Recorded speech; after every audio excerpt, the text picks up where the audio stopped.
Inom kami ng sojo. Wala ka namang sojo. Hay nako, nakakainip. Hindi naman maganda man na natulog lang. Siguro, kakain muna ako sa baba para mas maganda.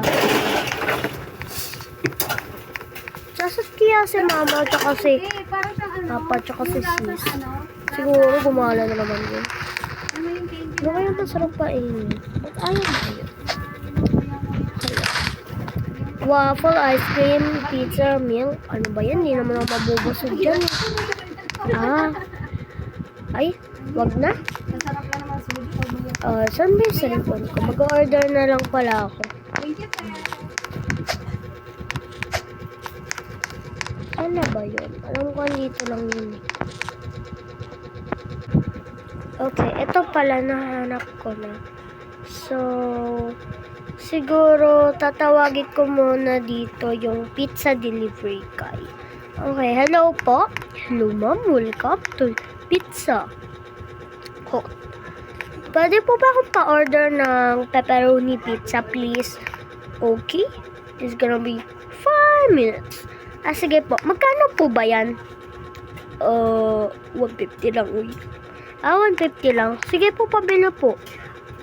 Sige, 5 minutes. Andiyan ako. Sige po. Sorry. Sige, boy. Ay, no. Tagal naman. 5 minutes. Okay lang yun. At least, may ano na tayo, diba? Pizza.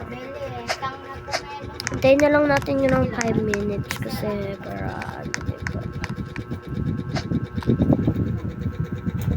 Manood naman na tayo ng TV. Baka may diba? Hay nako, ako na naman pinadeliver ng ano na to. Tao po.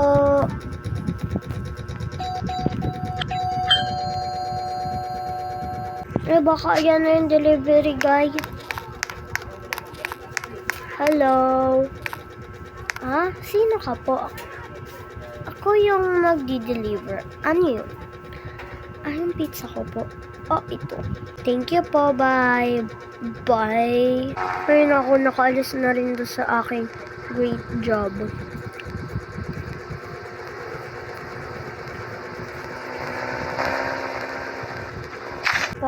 Sarap ng pagkain ko, pizza. Grabe. Hindi ko na, medyo mainit pa.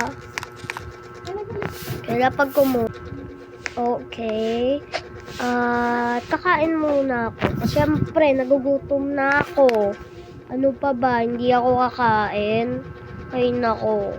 Nyam, nyam, nyam, nyam. Okay, yun lang. Kung nagustuhan nyo yung video na to, kung nakakalimutan mag-like and subscribe. Ang kwento na to ay gutom na bata na nag-order ng pizza. Bye-bye!